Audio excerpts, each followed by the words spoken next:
Hello दोस्तों, मेरे प्यारे से YouTube चैनल में आप सभी का स्वागत है।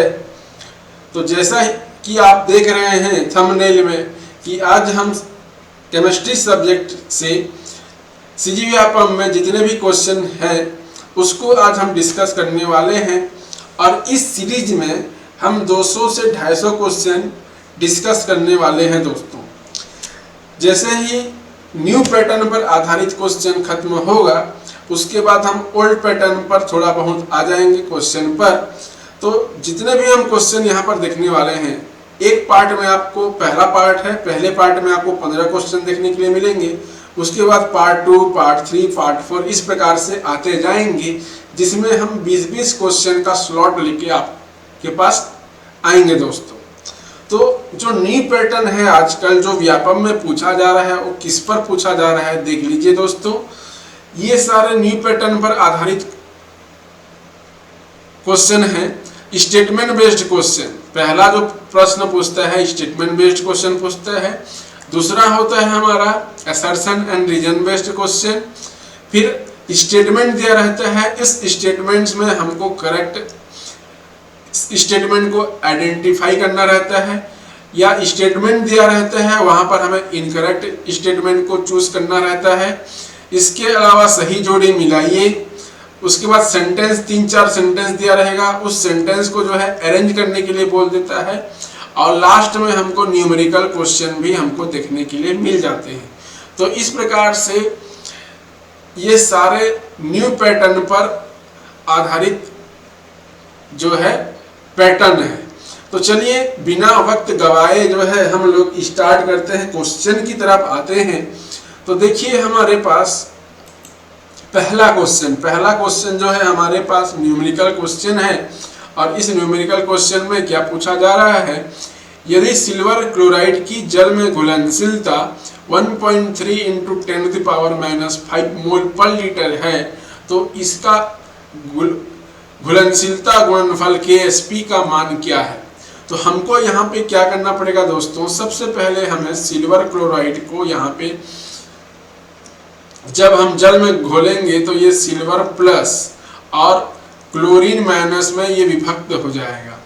इसकी सोल्युबिलिटी भी S माननी है और क्लोरीन माइनस की सोल्युबिलिटी भी हमें S माननी है दोस्तों। तब हम यहाँ पे लिखेंगे KSP बराबर S × S, सिल्वर प्लस का S और क्लोरीन माइनस का S। तो यहाँ पर KSP बराबर S² हो जाएगा। और यहाँ पर KSP बराबर मैं लिख सकता हूँ, यहाँ पर जल में घुलनशीलता गुणांक कितना है 1.3 × 10⁻⁻5। तो यहाँ पे 1.3 × 10⁻⁻5 का हमें स्क्वायर करना है। और जब हम 10⁻⁻5 का स्क्वायर करेंगे दोस्तों, तो इसका KSP का जो मान निकल के आएगा वो निकल के आएगा 1.69 × 10⁻⁻10। ये हमारे पास निकल के आएगा और यही हमारा क्या हो जाएगा, आंसर हो जाएगा दोस्तों। तो इस प्रकार का आंसर कहाँ पर है, ऑप्शन नंबर C में है। तो करेक्ट आंसर जो है हमारा C हो जाएगा दोस्तों। आई होप पहला क्वेश्चन आपको समझ में आया होगा। तो ये न्यूमेरिकल बेस्ड क्वेश्चन था दोस्तों। अब चलिए आगे बढ़ते हैं। आगे नेक्स्ट क्वेश्चन है हमारा अभिक्रिया के लिए। हमारे पास अभिक्रिया दी हुई है, निम्नलिखित विकल्पों में से सही उत्तर का चयन कीजिए। सही उत्तर का चयन कीजिए।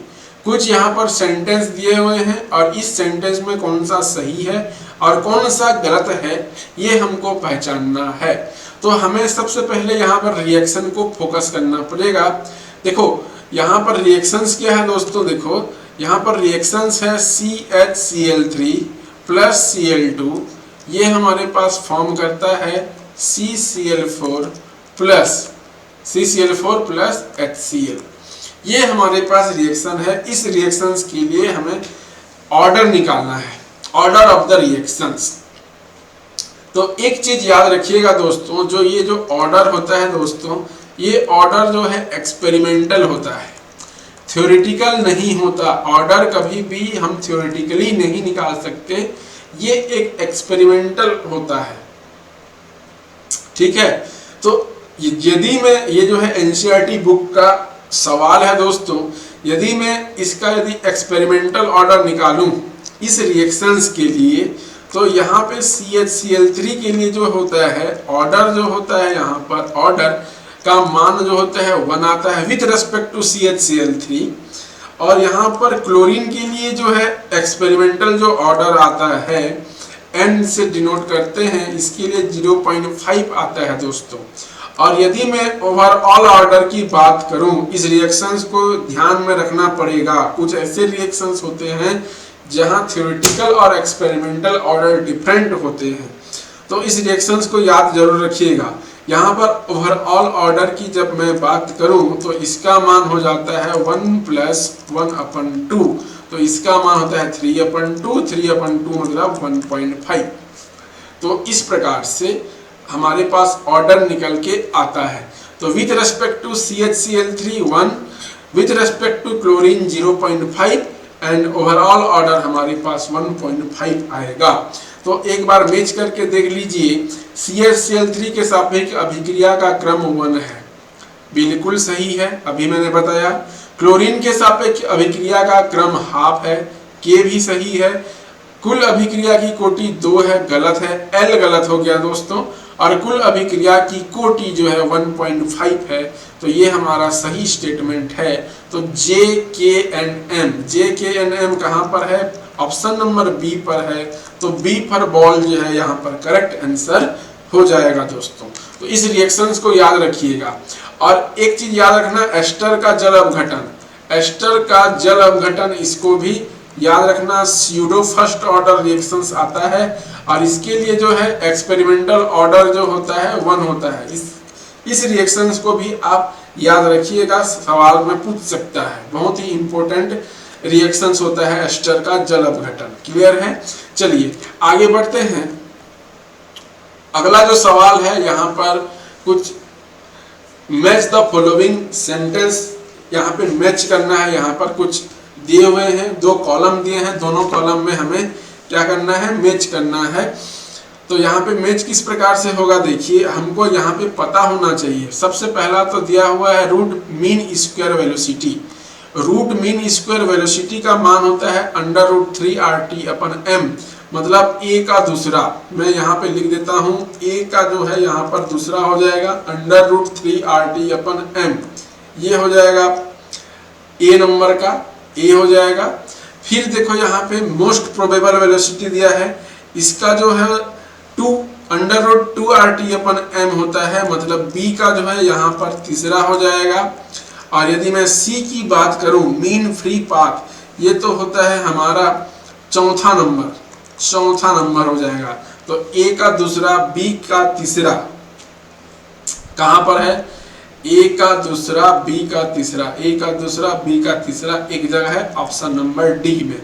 तो ऑप्शन नंबर डी जो है हमारा करेक्ट आंसर हो जाएगा। तो इस चीज को आप ध्यान में रख लेना। यहां से कम हमारे पास इस सीरीज में, जो न्यू पैटर्न पर आधारित सीरीज है, इस पर्टिकुलर क्वेश्चन में हमको 4 से 5 वैरायटी में क्वेश्चन देखने के लिए मिलेगा। ये फार्मूला बहुत इंपॉर्टेंट है, ये फार्मूला को डायरेक्ट याद रखिएगा। इस सीरीज में यहाँ से हम 4 से 5 वैरायटी के क्वेश्चन करने वाले हैं, जो कि प्रीवियस ईयर में आया हुआ क्वेश्चन है। तो ये फार्मूला याद रखिएगा, root mean square velocity √3RT/m, most probable velocity √2RT/m, mean free path 1/√2πd²/n and average velocity √8RT/m। इसको पूरा कंठस्थ याद होना चाहिए। चलिए आगे बढ़ते हैं। आगे जो है सरफेस केमिस्ट्री का ये क्वेश्चन है, और सरफेस केमिस्ट्री के क्वेश्चन में यहाँ पर है निम्नलिखित प्रारंभिक चरण शामिल होते हैं। एक ठोस उत्प्रेरक की सतह पर होने वाली गैसीय अभिक्रिया अर्थात सतही अभिक्रिया में प्रारंभिक चरण शामिल होते हैं। कौन कौन से प्रारंभिक चरण शामिल होते हैं, उस सेंटेंस को हमें क्या करना है? रीअरेंज करना है दोस्तों, रीअरेंज करना है। तो किस प्रकार से रीअरेंज करेंगे देखिए, यहाँ पर सतह पर अभिकारकों का अधिशोषण, अभिकारकों का सतह पर मिश्रण, सतह पर रासायनिक अभिक्रिया, कुछ इस तरह से हमें दिया हुआ है, कुछ चरण दिए हुए हैं। इस चरण में देखिए सबसे पहले क्या होता है, जब भी सतह पर रासायनिक अभिक्रिया होता है तो सबसे पहले होता है अभिकारकों का सतह पर विसरण होता है। मान लो यहाँ पर कोई ठोस सतह है, ये ठोस सतह में पहले क्या होगा, यहाँ पर विसरण होगा, ठोस सतह पर विसरण होगा। फिर विसरण के बाद जो होता है अगला जो चरण होता है वह सतह पर अभिकारकों का अधिशोषण होता है, कहीं भी दूसरे जगह से आएंगे और बाद में जो होता है इस ठोस सतह पर क्या हो जाएंगे, अधिशोषित हो जाएंगे दोस्तों। पहले विसरित होंगे और बाद में इस ठोस सतह पर क्या हो जाएंगे, अधिशोषित हो जाएंगे। तो सबसे पहले आएगा L, L के बाद आएगा K और K के बाद M आता है। सतह पर रासायनिक अभिक्रिया होगी, जब सतह पर चिपक जाएंगे इन सतहों में जो है केमिकल रिएक्शन होगा, रासायनिक अभिक्रिया होगी दोस्तों। और रासायनिक अभिक्रिया होने के बाद मतलब L, L के बाद K, K के बाद जो होता है M। तो L के M कहाँ पर है, ऑप्शन नंबर बी में है, देख लो ऑप्शन नंबर बी, इसके अलावा कहीं पर नहीं है। और सतह पर उत्पादों का विशोषण होता है, फिर सतह से उत्पादों का विसरण हो जाता है। तो ऑप्शन नंबर बी जो है हमारा करेक्ट आंसर हो जाएगा दोस्तों। आई होप 29 नंबर क्वेश्चन समझ में आया होगा। चलिए आगे बढ़ते हैं। H3BO3 के बारे में निम्नलिखित में से कौन सा कथन सही है। इसको बोरिक एसिड बोलते हैं, ठीक है। H3BO3 को जो है बोरिक एसिड बोलते हैं। और इस बोरिक एसिड को जब भी जल में घोला जाता है, जब भी ठंडा जल हो, जल यदि हमारा ठंडा हो तो यहाँ पे अल्प विलय होता है।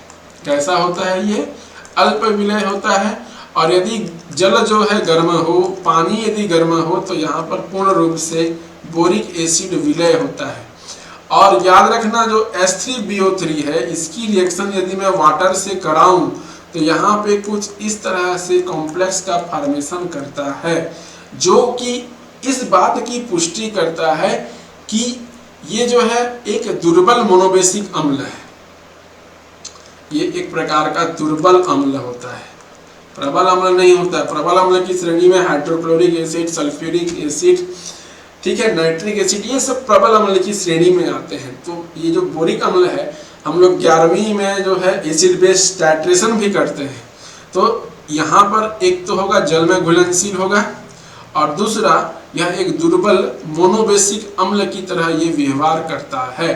तो J&M कहाँ पर है, B, J&M, B for ball, ये हमारा करेक्ट आंसर हो जाएगा दोस्तों। आई होप ये क्वेश्चन भी आपको समझ में आया होगा। चलिए आगे बढ़ते हैं। आगे है, यदि हिमांक पर बेंजोइक अम्ल विलयन की प्रेक्षित मोलरता क्वथनांक पर मोलरता की आधी है, क्वथनांक पर मोलरता की आधी है, तो हिमांक पर वांट हाफ कारक है, हिमांक पर वांट हाफ कारक है। तो यहाँ पर इसका आंसर किस प्रकार से हो जाएगा देखते हैं। तो यहाँ पर हमको क्या करना है, फार्मूला में वैल्यू रखना है।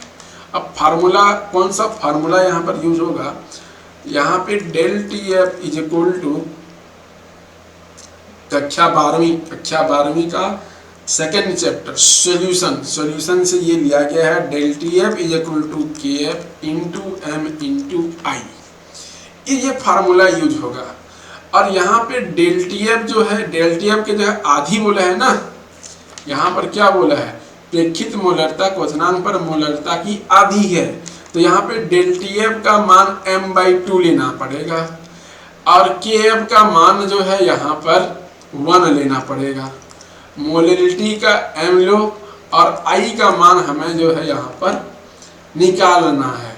जब I का मान निकालेंगे तो यहाँ पर देखिए m से m जो है यहाँ पर कैंसिल हो जाएगा, m से m जो है यहाँ पर कैंसिल हो जाएगा और यहाँ पर I का मान जो है 1/2 निकल के आएगा, या मैं लिख सकता हूँ 0.5 इज इक्वल टू I। ये हमारा जो है आंसर हो जाएगा, ये हमारा आंसर हो जाएगा। मतलब यहाँ पे फार्मूले में सीधा सीधा वैल्यू रखनी थी।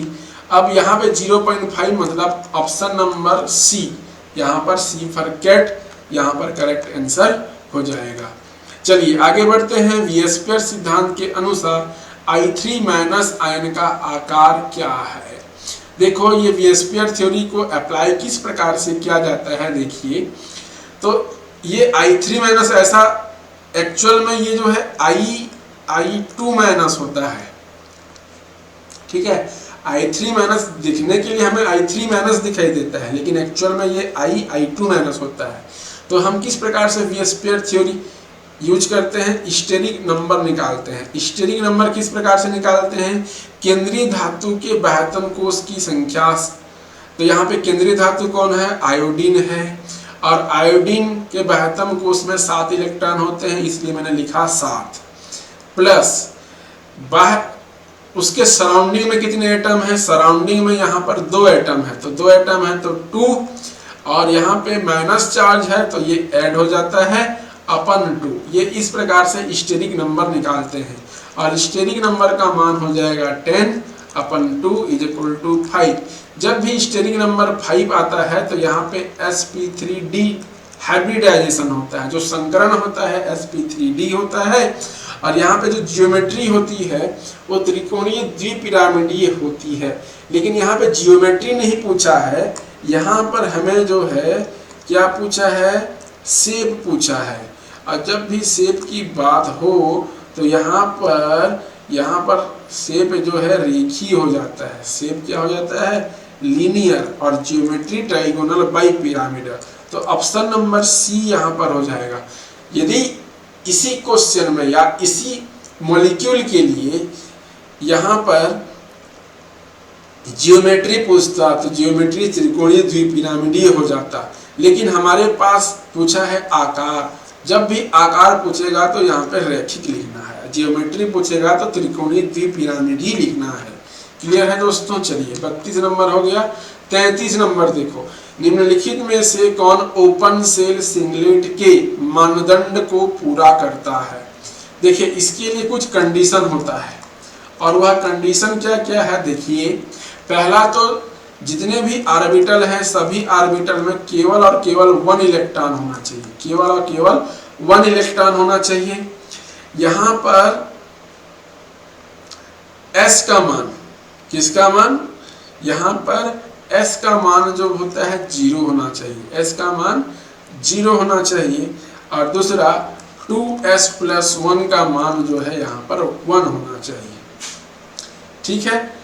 अब ऑर्बिटल में देखो केवल एक एक इलेक्ट्रॉन कहाँ पर दिखाई देता है, कि केवल एक एक इलेक्ट्रॉन, ये तो नहीं है, ये भी नहीं है, ये भी नहीं है, तो ऑप्शन नंबर सी हमारा करेक्ट हो जाएगा। तो सी फॉर कैट ये हमारा करेक्ट आंसर हो जाएगा दोस्तों। आई होप ये क्वेश्चन भी आपको समझ में आया होगा। अब देखते हैं 34 नंबर क्वेश्चन क्या है। ये भी हमारा क्या बोलना चाहिए, सरफेस केमिस्ट्री का क्वेश्चन है। सरफेस केमिस्ट्री के क्वेश्चन में क्या दिखाई दे रहा है, देखो क्वेश्चन क्या है। जब 5% Ag 95% लेड मिश्र धातु को 970 डिग्री सेंटीग्रेड से कमरे के ताप पर ठंडा किया जाता है तो प्रावस्था में होने वाले परिवर्तनों को क्रम में व्यवस्थित कीजिए। तो यहाँ पे भी कुछ सेंटेंस दिए हैं, और इस सेंटेंस को हमको रीअरेंज करना है दोस्तों। क्या करना है, रीअरेंज करना है। तो देखिए जब भी 5% सिल्वर या कुछ दिया हो, दो अलग अलग धातु के लिक्विड दिए हुए हों और उनको मिक्स करने के लिए बोलता हो, तो यहाँ पे किस प्रकार से कुछ परिवर्तन होता है देख लेते हैं। इसको फेस इक्विलिब्रियम में भी आप ले सकते हैं, फेस इक्विलिब्रियम में भी ये आता है। तो यहाँ पे देखो सबसे पहले तो होगा दोनों लिक्विड अवस्था में मिक्स किए होंगे, दोनों को किस अवस्था में मिक्स किए होंगे, लिक्विड अवस्था में दोनों को मिक्स किए होंगे। अब दोनों धातु हैं, जब दोनों धातु हैं दोनों को लिक्विड अवस्था में मिक्स किए हुए हैं तो हाई टेम्परेचर में मिक्स किए होंगे। स्टार्टिंग में इसका टेम्परेचर हाई होगा। अब जब स्टार्टिंग में दोनों हाई हैं तो यहाँ पे सबसे पहले दोनों एक ही अवस्था में होंगे, दोनों एक ही अवस्था में होंगे। ये हमारा पहला स्टेप होगा। दोनों एक ही अवस्था में होंगे, ये हमारा पहला स्टेप होगा, क्योंकि टेम्परेचर हाई है। अब जब टेम्परेचर हाई होगा तो दोनों लिक्विड अवस्था में होंगे, मिक्सिबल होंगे, तो दोनों एक ही अवस्था में मिक्स हो जाएंगे। सेकेंड स्टेप में क्या हो जाएगा, जैसे जैसे ताप कम होते जाएगा तो यहाँ पर क्या होते जाएगा, सीसा मतलब दोनों पृथक होते चालू हो जाएंगे। दोनों जो क्या हो जाएंगे, यहाँ पर जैसे जैसे ताप कम होगा, ताप कम होने से ठोस अवस्था में दोनों बदलेंगे। जब ठोस अवस्था में दोनों बदलेंगे तो दोनों जो है यहाँ पर पृथक होना चालू हो जाएंगे, दोनों पृथक होना चालू हो जाएंगे। अब जब दोनों पृथक हो जाएंगे तो यहाँ पर जो होता है, लेड में चांदी मिक्स है, तो चांदी जो है धीरे धीरे क्या होगा, इसकी सांद्रता जो है धीरे धीरे बढ़ती जाएगी, सांद्रता धीरे धीरे बढ़ती जाएगी। और जो है यहाँ पर चौथे स्टेप में जो होगा, सॉलिड सिल्वर, सॉलिड यहाँ पर लेड और लिक्विड, इन्हीं का जो लिक्विड होगा, तीनों जो है साम्य अवस्था में रहेंगे, तीनों जो है साम्य अवस्था में यहाँ पर रहेंगे। तो ये वाला क्रम हमारे पास फॉलो होगा। तो इस क्रम में देखिए कहाँ कहाँ पर है। सबसे पहला जो होता है, दोनों एक ही प्रावस्था में होंगे, लिक्विड अवस्था में होंगे, तो दोनों लिक्विड अवस्था में होंगे। मैंने लिखा है तरल विलयन, ये देखो एकल प्रावस्था तरल विलयन, मतलब सबसे पहले क्या आएगा, O आएगा, सबसे पहले नंबर पे O आएगा। वो के बाद मैंने यहाँ पर क्या लिखा है, ताप कम होने से दोनों पृथक होना चालू हो जाएंगे, दोनों पृथक होना चालू हो जाएंगे। तो यहाँ पर O के बाद यहाँ पर देखो सीसा क्रिस्टलीकरण प्रारंभ, तो यहाँ पर O के बाद N, O के बाद क्या आ जाएगा N, और N के बाद क्या आ जाएगा, चांदी से समृद्धि होती है, ये वाला स्टेप हो जाएगा। O के बाद N के बाद L, और ये कहाँ पर है, केवल और केवल D में है, तो D फॉर डॉग, ये हमारे पास करेक्ट आंसर हो जाएगा। चलिए आगे बढ़ते हैं। आगे है, कोलिजन थ्योरी के अनुसार प्रतिक्रिया होने का सही क्रमिक प्रक्रिया को क्रमबद्ध करें। अरे देखो, कोलिजन थ्योरी क्या होता है, देखो कोई भी रासायनिक अभिक्रिया होती है तो कोलिजन थ्योरी के द्वारा एक्सप्लेन करते हैं। जैसे मैंने यहाँ पे लिखा A प्लस बी जो है हमारे पास प्रोडक्ट का फॉर्मेशन कर रहा है। A और B क्या है, यहाँ पर रासायनिक अभिकारक है। तो जब भी रासायनिक A है और यहाँ पर B है, यहाँ पर B के भी मॉलिक्यूल है और A के भी मॉलिक्यूल है, जब दोनों में अच्छे से संघट होगा, जब दोनों में अच्छे से टकराव होगा, तभी जाके प्रोडक्ट बनता है। ये हमारे पास संघट सिद्धांत होता है। और अच्छा टकराव होने के लिए अरेंजमेंट, मॉलिक्यूल का अरेंजमेंट भी अच्छा होना चाहिए। और दूसरा, एनर्जी बैरियर को पार कर जाना चाहिए, एनर्जी बैरियर को जो है यहाँ पे पार कर जाना चाहिए, तभी जो होता है प्रोडक्ट बनता है, नहीं तो प्रोडक्ट नहीं बनता। तो सबसे पहला स्टेप होना चाहिए अणुओं के मध्य टकराव होना चाहिए। जब अणुओं के मध्य टकराव होगा तो एनर्जी बैरियर को पार करेंगे, तभी जो है प्रोडक्ट का फॉर्मेशन होगा। मतलब सक्रियण ऊर्जा से अधिक होना चाहिए, टकराने वाले अणुओं की ऊर्जा सक्रियण ऊर्जा से अधिक होना चाहिए, पहला। और ये हो जाएगा दूसरा। और उसके बाद अभिविन्यास भी सही होना चाहिए, अभिविन्यास सही होना चाहिए, तो ये तीसरा। तो KLMN ऑप्शन नंबर बी यहाँ पर करेक्ट हो जाएगा। ठीक है, B for ball, B option जो है यहाँ पर करेक्ट हो जाएगा दोस्तों।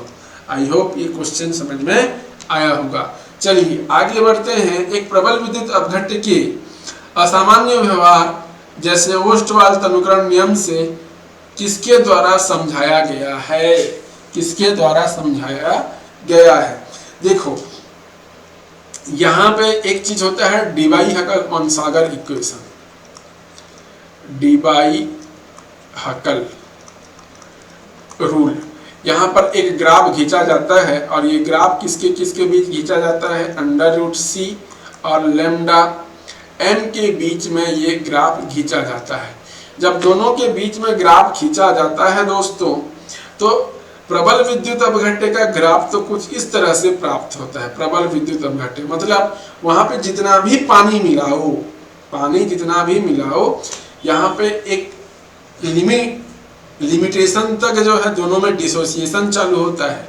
दोनों में जैसे जैसे पानी मिलाते जाते हैं वहां पे अणु, मतलब जैसे मैं सोडियम क्लोराइड ले लेता हूँ, सोडियम क्लोराइड में जैसे जैसे मैं पानी मिलाते जाता हूँ ये अपने आयनों में विभक्त होते जाते हैं, आयनों में विभक्त होते जाते हैं।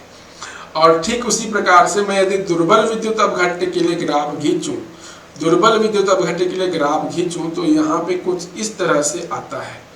तो ये जो मैंने √c और λm के बीच ग्राफ खींचा है, ये पहला वाला है हमारा प्रबल विद्युत अपघट्य के लिए, और ये जो दूसरा वाला है हमारे लिए वह होता है हमारा दुर्बल विद्युत अपघट्य के लिए। ये होता है हमारा दुर्बल विद्युत अपघट्य के लिए। तो यहाँ पे दुर्बल विद्युत अपघट्य में डिसोसिएशन, जैसे मैं यहाँ पे ले लेता हूँ एसिटिक एसिड। अब एसिटिक एसिड में यदि मैं पानी मिलाऊं तो यहाँ पे डिसोसिएशन बहुत अधिक होता है। डिसोसिएशन यहाँ पे बहुत अधिक होता है, इतना अधिक होता है कि इसको हम नॉर्मली डिवाई रूल के अकॉर्डिंग जो है यहाँ पे ज्ञात नहीं किया जा सकता है। तो यहाँ पे डिसोसिएशन बहुत अधिक होता है दुर्बल विद्युत अपघट्य में। तो इस चीज को यहाँ पर पूछा गया है कि प्रबल विद्युत अपघट्य के असामान्य व्यवहार को किसके द्वारा समझाया गया है। तो यहाँ पे पूर्ण रूप से वियोजन होता है दोस्तों, पानी में मिलाएंगे तनुता बढ़ाएंगे प्रबल विद्युत अपघट्य में, तो यहाँ पे पूर्ण रूप से वियोजन होता है और उनके बीच अंतर आयनिक आकर्षण बल होता है दोस्तों। तो 36 का जो है यहाँ पे बी आंसर हो जाएगा। उसी प्रकार से 37 नंबर देखते हैं। 37 नंबर, यहाँ पे मानक हाइड्रोजन इलेक्ट्रोड की तुलना केलोमल इलेक्ट्रोड से की गई है, और कौन से कथन सत्य हैं और कौन से कथन सत्य नहीं है इसके बारे में हमें बताना है।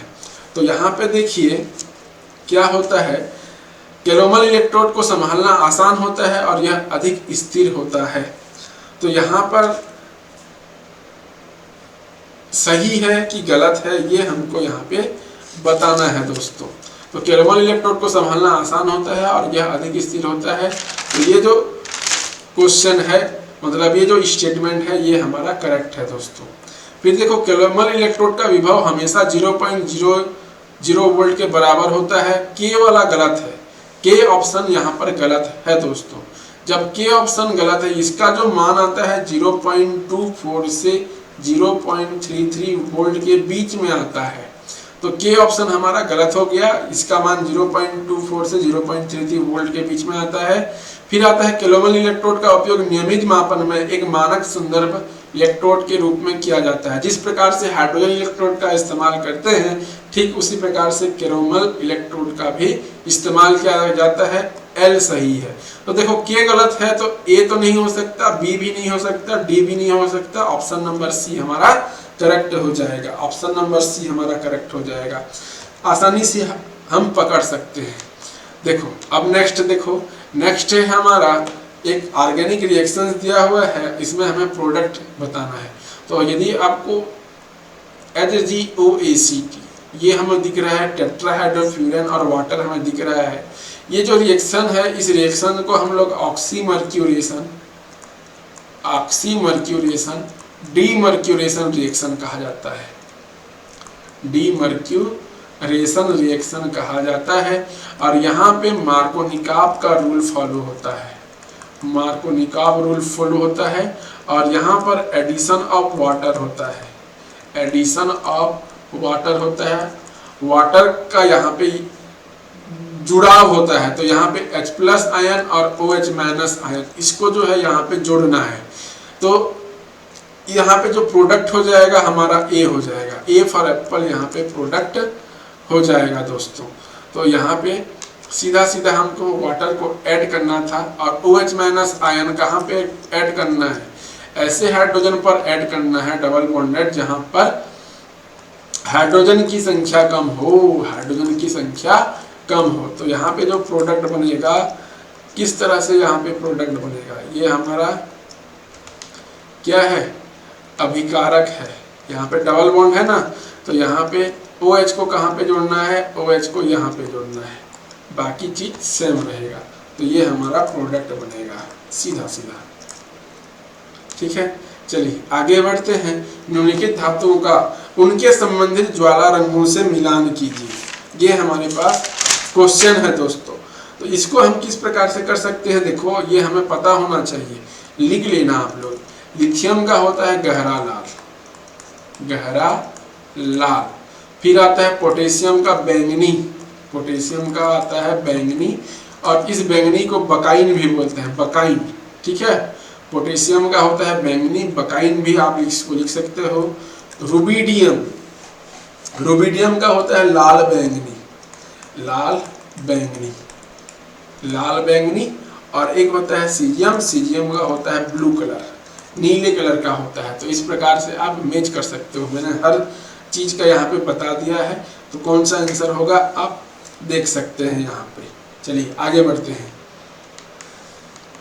आगे है हमारा एक गैस के लिए तापमान T पर मूल मान वर्ग वेग और सर्वाधिक संभाव्य वेग का अनुपात होगा।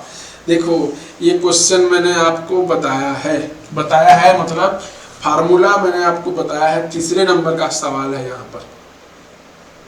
आपको तो सबसे पहले यहाँ पे फार्मूला पता होना चाहिए।